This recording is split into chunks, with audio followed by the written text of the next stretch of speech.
Hi, I'm Jessica, and when I'm not drinking all the coffee, watching Razorback sports, or hanging out with my family of boys, it's my passion to help elementary music teachers just like you find your unique teaching style. My goal with this podcast is to share helpful tips, strategies, and to give you the motivation you need to gain momentum in your teaching so you can continue being the music teacher rock star you already are. Hey everyone, welcome back to the podcast. You are listening to episode 71, and today I am so excited for this episode with the amazing Anne Mileski. And I'm going to let her tell a little bit more about herself in just a minute, but I just want to tell you that this conversation is amazing and I loved it so very much.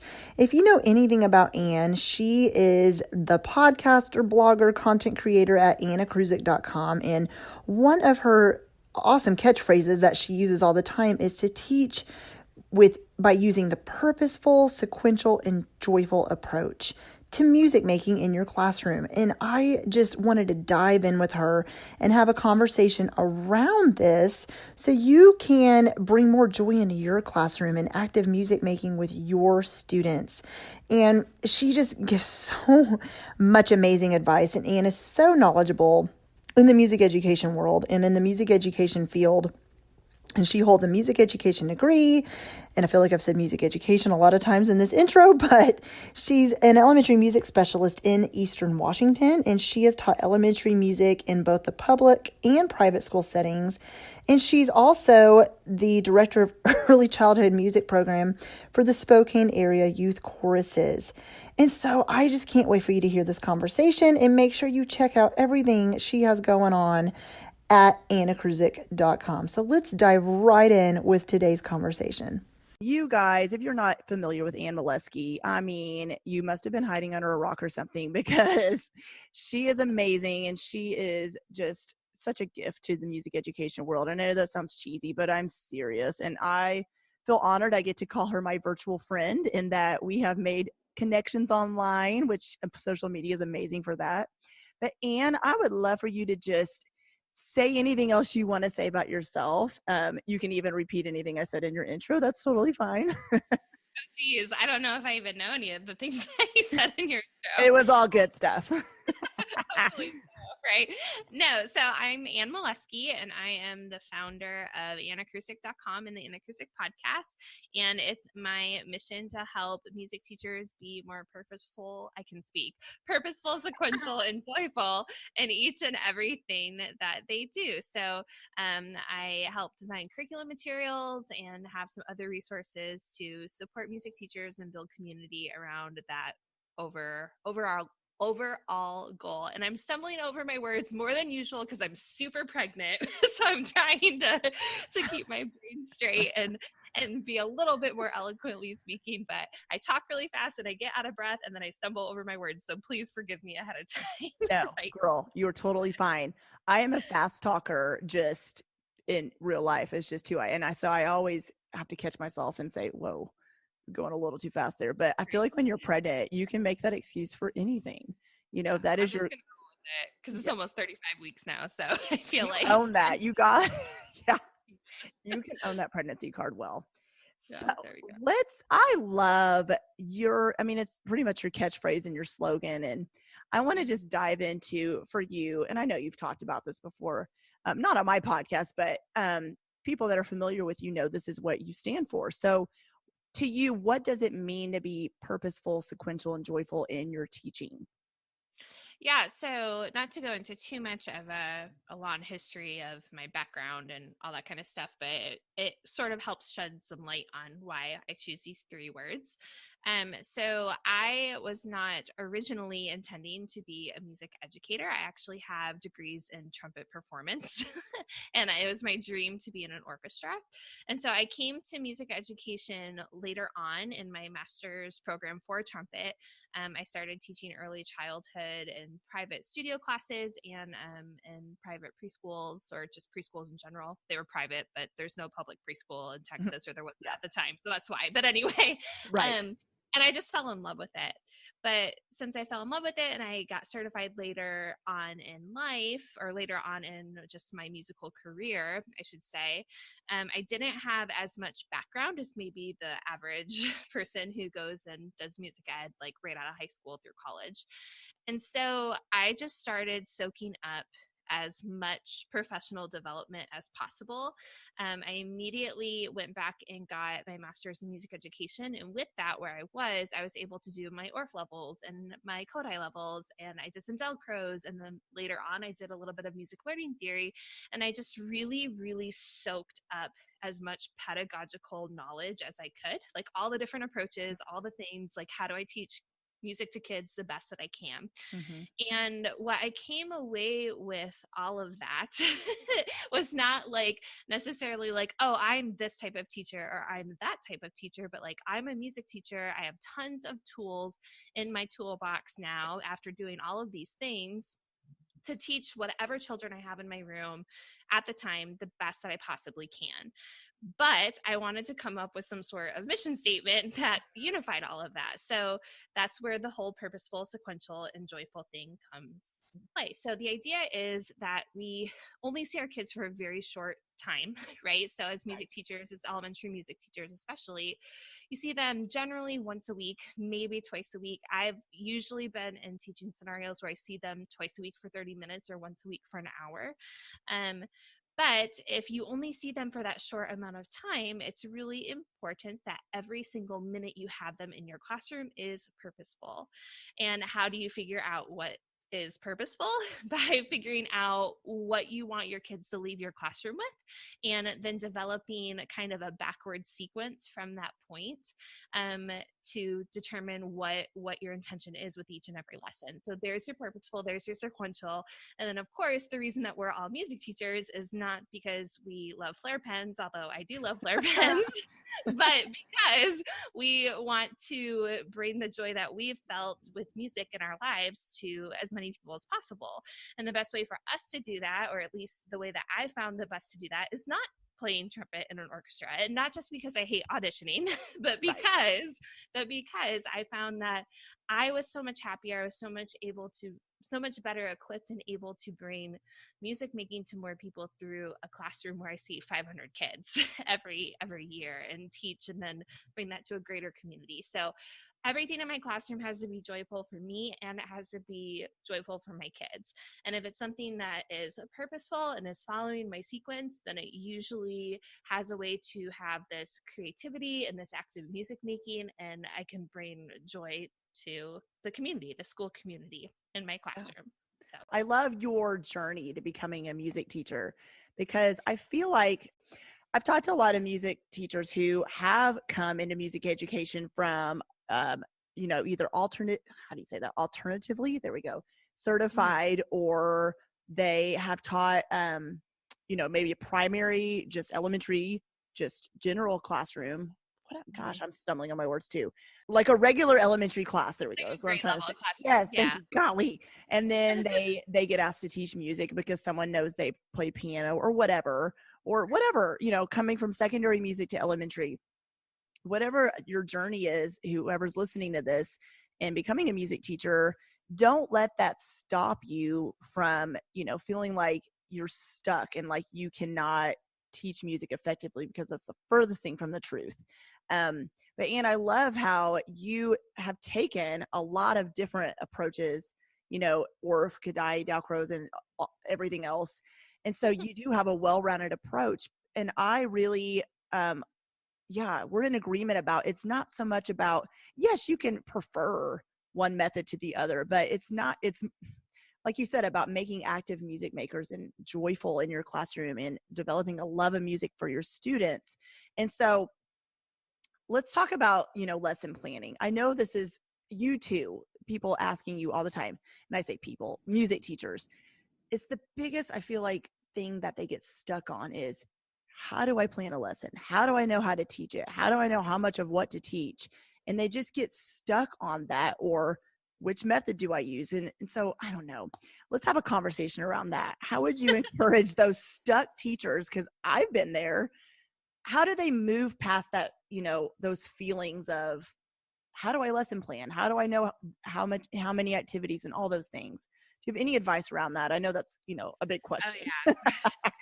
Like we could talk for hours about this, and this is totally like my jam, right? So this whole sequential piece, and just to kind of speak a little bit to what you were just talking about, the different approaches, I often say, and then I kind of like slap myself for saying it immediately, like slap my hand over my mouth for saying it, because I don't want to put myself in a box. But if I had to, like, like the world was ending tomorrow, I had to declare a pedagogical approach. I would say that I'm a Kodály inspired teacher predominantly because of the sequence, because the sequence is what drives what's purposeful and what is joyful in my classroom, right? So that's kind of like, it's the middle word in my 3 little words, but it informs the beginning and the end as well. So that being said, I don't like to put myself in a box, because all good teaching has good sequence. It just so happens that a lot of the published resources and the workshops out there and the way that the national organization and the international organizations and everything else, like propaganda-wise, positions themselves, it just so happens that that's what we think of, or I think of when I think about Kodály inspired teaching. But all good teaching has that, right? Because even if you're teaching math, you can't just teach random concepts out of order. So everything needs to happen. It has to happen in a sequence. And so it's thinking about all of that really intentionally that is an important piece. And so when it comes to lesson planning, you're actually, when you think about lesson planning, it's a lot more than just planning a lesson, right? So I tend to put it into 3 different categories. Back to that number 3 again. But so you have your macro planning, which is like your big K-5 or however many grade levels you teach, whatever that entire sequence from beginning to end looks like. So everything from vocal exploration and steady beat in kindergarten all the way to like whatever y'all get to in 6th grade, right? So for me, it's like compound meter and like major and minor and all that kind of like some functional harmony, that type of stuff when it comes to music literacy. We've explored all that stuff throughout, but that's a different topic, so I'll try to stay. I'll try not to get too tangential. But anyway, so that's macro sequencing. That's like your big picture.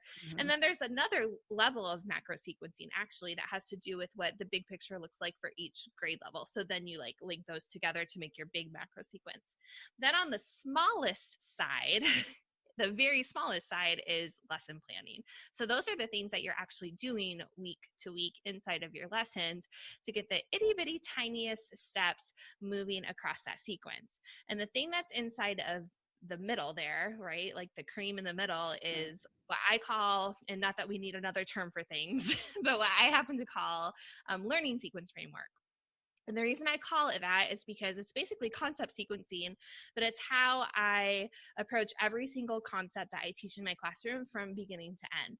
So doing it in order, you have your big macro sequence, which is K-5 or 6 or whatever your oldest grade level is.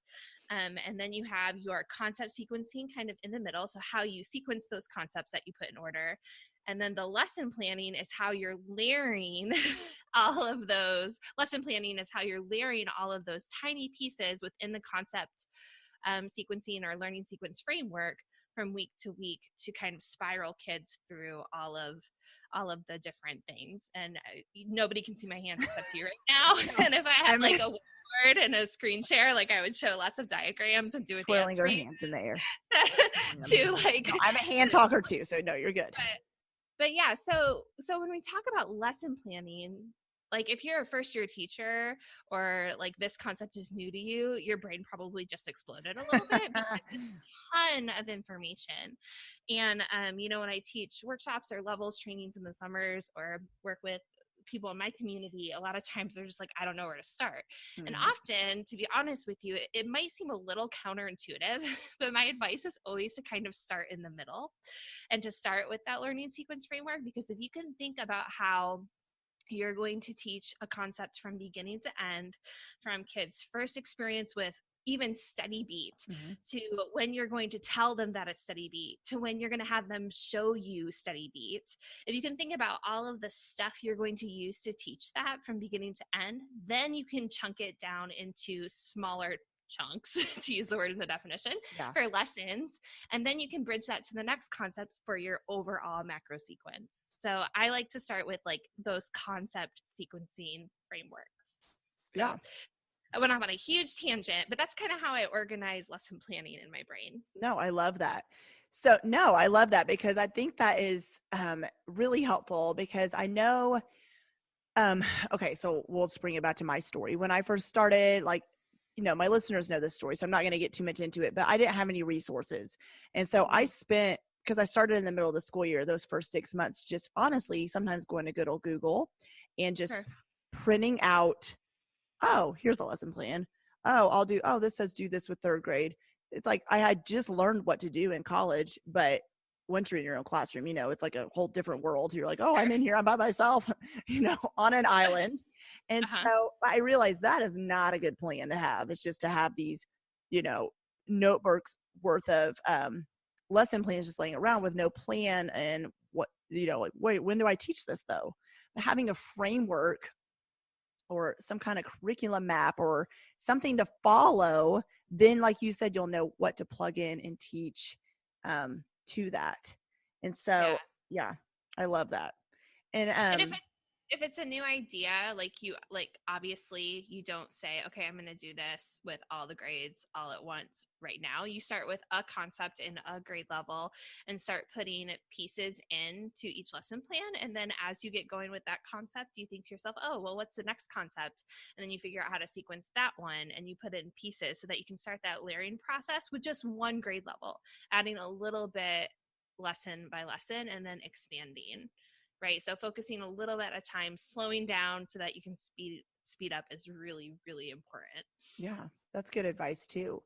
So you would, telling the teachers this, if like you said, they're listening to this and they're completely overwhelmed, just to give themselves grace and to know that it takes time. And, you know, one thing I do tell my audience, and I know you preach this too, is putting in, not like we're wanting to overwhelm you with extra work, but putting in that work ahead of time. And having a plan really sets you up for success because everything just starts kind of going smoothly and running smoothly. Yeah. Yes. And the first couple of times, you know, so I'm talking about this concept framework, which I have some specific steps. I can go into that, but about how I approach each concept and what it looks like in my classroom. And it changes depending on what the concept is and the repertoire and all that kind of stuff. But the framework stays the same. So once you have that process in place and you've done it a couple of times, it doesn't take you as long. It doesn't take you as much time to actually even write stuff down sometimes. Like now that I've lived and breathed this way of teaching for so long, I can just like say, oh yeah, I'm going to teach this concept. These are the songs that I love to use. Oh, maybe I'd love to use a different song. Oh, I heard that thing that I could do like a cool movement piece with. So I'm going to add that in this time I teach this. But I still kind of know how it's going to go. Right. It's kind of like driving to the grocery store. You don't know how you got there type of thing. For grocery pickup, not to go into the grocery store. Let's keep it real. We're all about simplifying life here as moms. But anyway, so the more that you just like do that process, the easier it gets, the more efficient it gets, which is the whole point. And since it's a process that can kind of ebb and flow, it's not like you create your lessons for K through 5 for every single concept, and then that's the only way that you teach it, because that would be so insanely boring. Right. Like you switch things out as you come across new resources and materials, and you want to use your own creativity and create things for your own classroom and all of that good stuff as well. So it really, really can just function as a framework in a way that you're going to approach things overall. So one thing you just said that I want to ask a question around, you said you can plug in different things, you know, different lessons to teach that concept.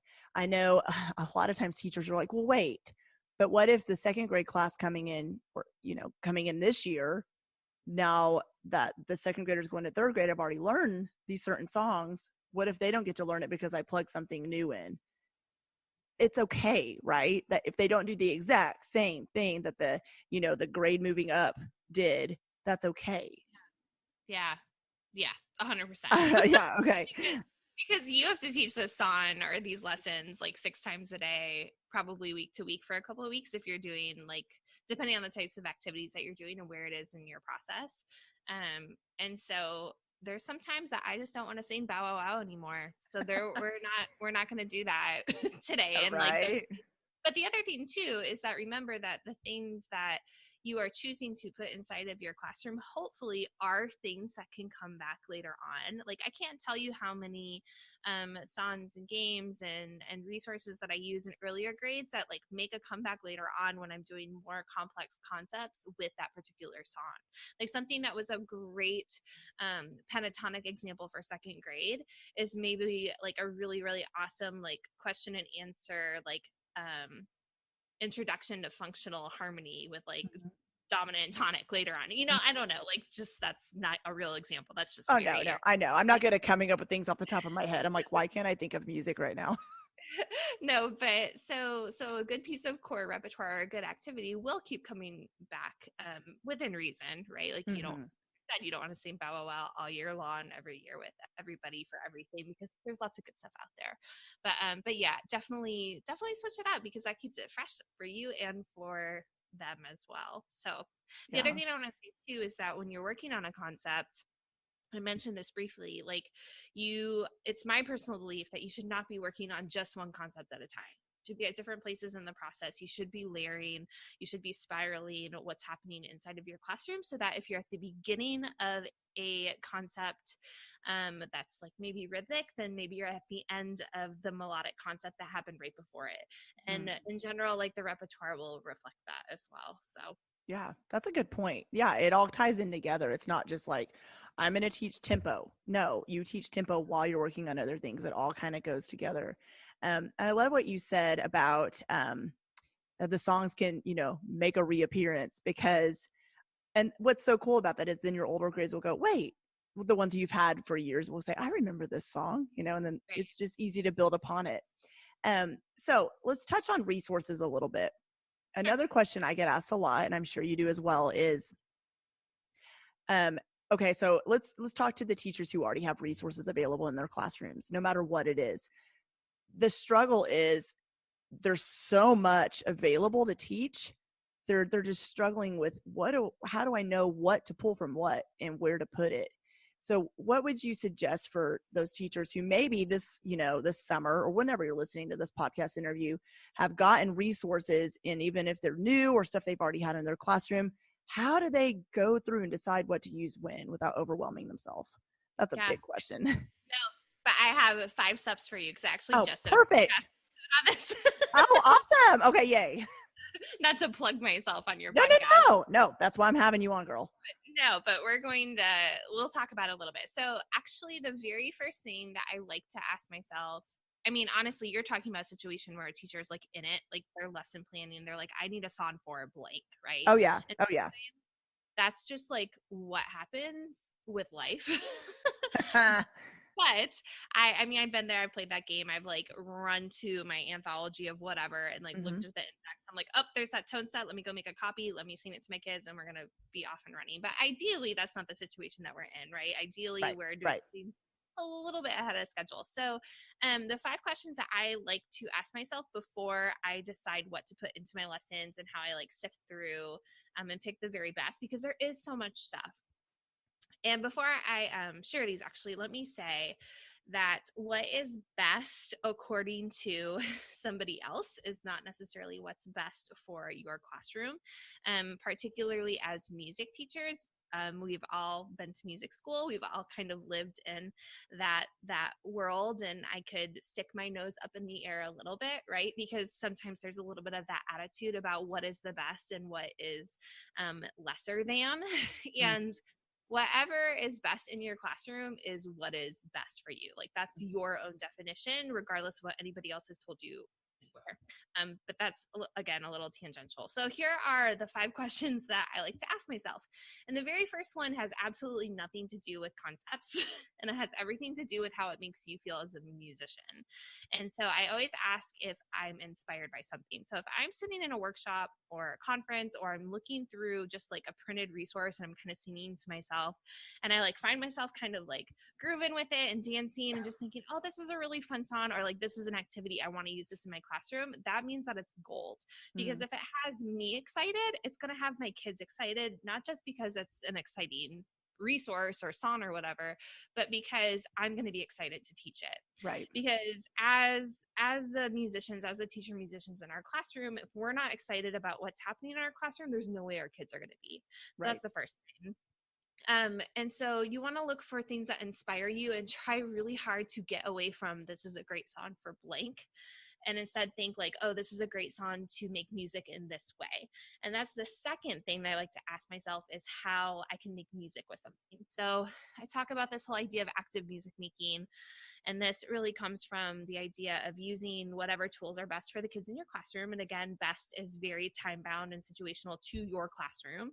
And so it might be something with instruments. It might be something with movement. It might be something with speech or body percussion or singing or a game or a play party, like dance or whatever it is. And however you're going to make music with a song does not have to be limited to the way it was presented to you.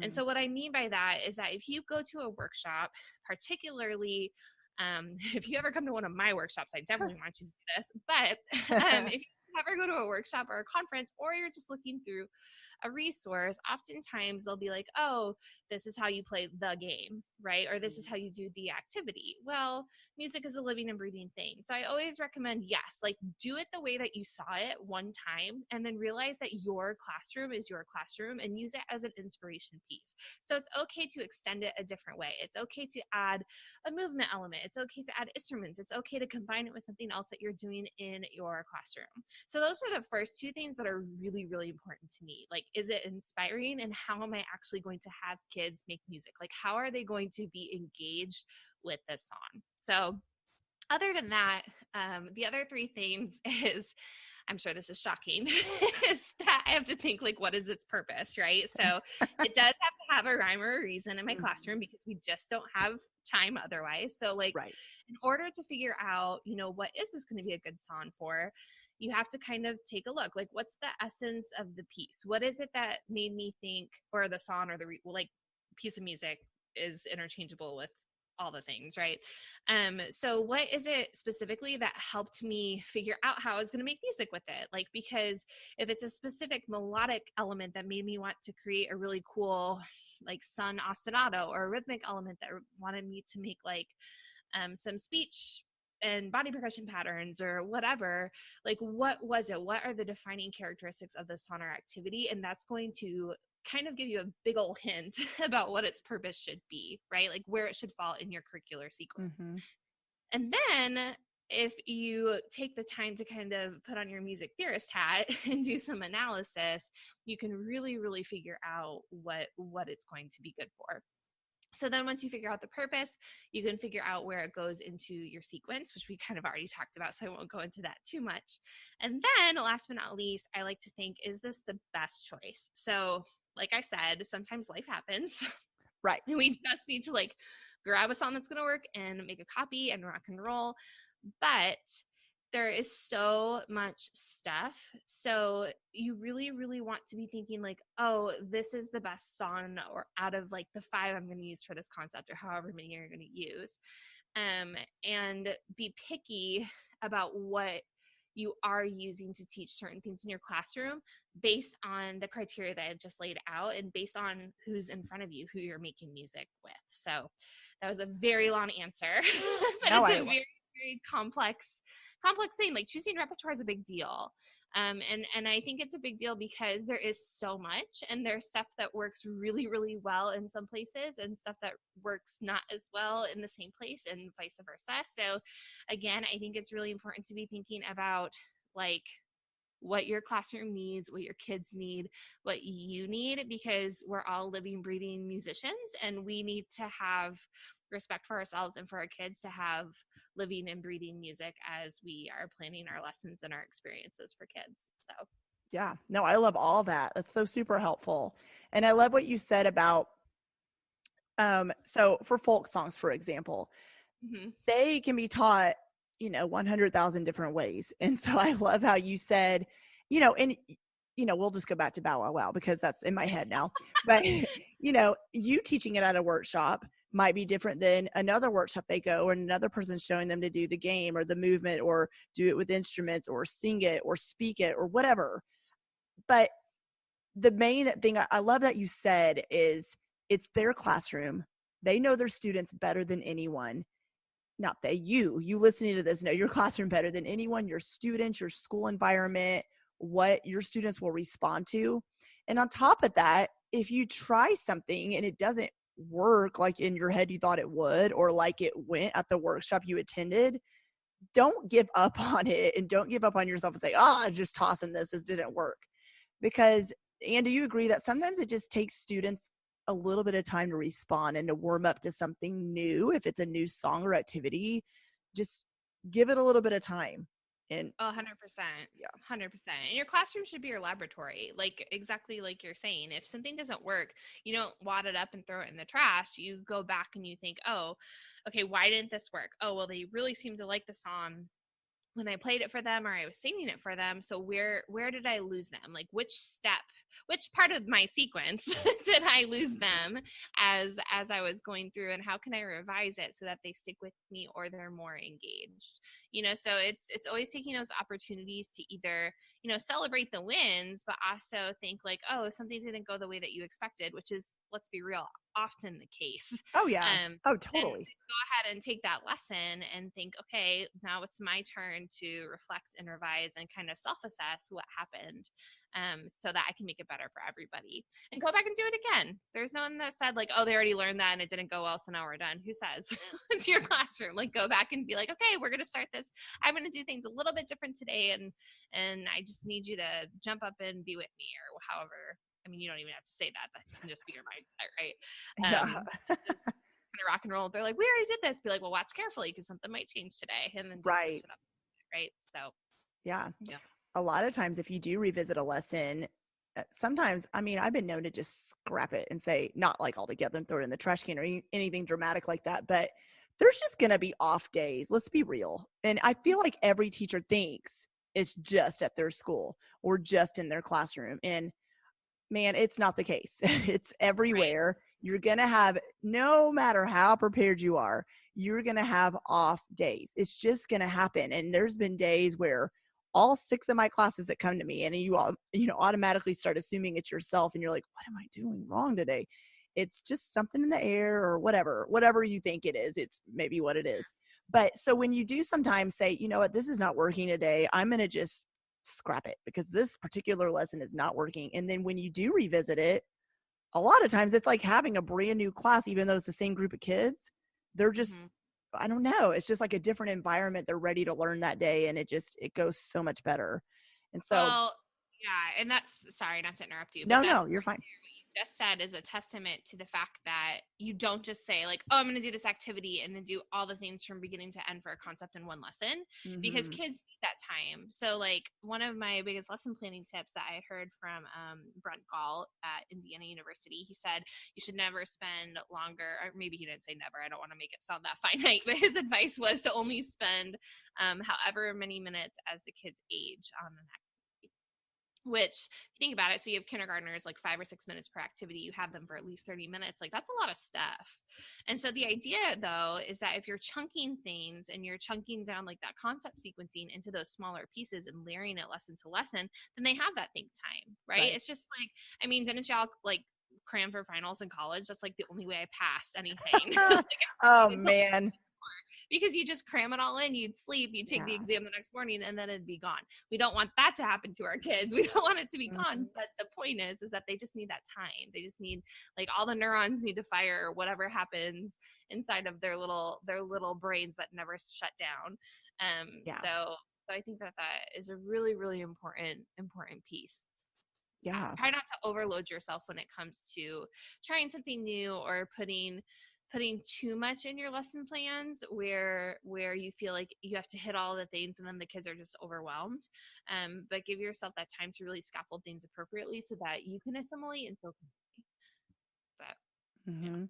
Yeah, I think there is a fine balance with planning and having too much plan versus not enough. And I tell my teachers that, listen to me, that with classroom management, of course you need to practice procedures and have a classroom management place. I mean, of course you do. But a lot of classroom management is about relationships and about not having a lot of downtime in your classroom for the kids to have an opportunity to poke their neighbor, talk, whatever. Those problems will still happen, of course, but keeping class time moving and you're listening to this going, well, yeah, that's great, but I still don't know how much to plan or if I'm planning too much or not enough. Like you said, it just takes practice. It's just getting in there and doing it to figure out what works for your particular students in your school. Mm-hmm. Yeah. And it's coming up with kind of like a template that works best for you and works with your philosophy of teaching and all that good stuff. So, and exactly what you said, like the best, I posted this on Facebook today when one of my great mentors said to me that oftentimes, not every time, but oftentimes the best classroom management plan is a great lesson plan.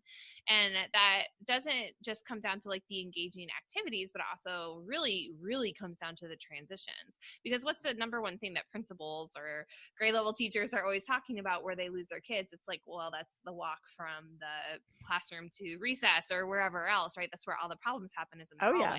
Well, the music room equivalent of that is like when we put instruments away, or when we have to move from one corner of the room to the other, or we're just switching activities because there's so much going on. So finding ways to do that musically and intentionally really, really, really makes all the difference in the world. So I completely agree. Well, Anne, I appreciate you coming on the podcast. This has been so much fun. Do you have anything you would like to say before we go? Any closing thoughts or anything? No, just I hope everyone is, I'm not sure when this is going to air, but I just hope everybody's having a great start to the school year. Maybe by the time you're listening to this, I might kind of be out of commission, snuggling a new baby and keeping up with my 2-year-old baby. But if you guys have any questions or you want to chat, always feel free to reach out. So I've had so much fun chatting with you, Jessica. And where can everybody find you one more time? Yeah, so my website is annakrusick.com, and you can find, I think, everything social media should be there. I'm super duper active on Instagram. My handle there is Anne Mileski, Anne with an E, and then Mileski. So you can find me there. And then my podcast is also linked on my website. So if you go to annakrusick.com, you can find all the things. Awesome. Well, thank you so much. I'm so glad to have you on, and this is long overdue, and I've enjoyed our conversation. Yeah, thanks so much for having me. Thank you so much for listening in to the Elementary Music Teacher Podcast. Be sure to subscribe to the podcast so you never miss an episode. And while you're there, I would love for you to review the show and leave a rating on iTunes. To find out more about how I can help you gain momentum in your elementary music teaching career, head to thedomesticmusician.com, where you'll find free downloads, courses, the blog, and so much more. Continue teaching music and never doubt the impact you're making each and every day in the lives of your students.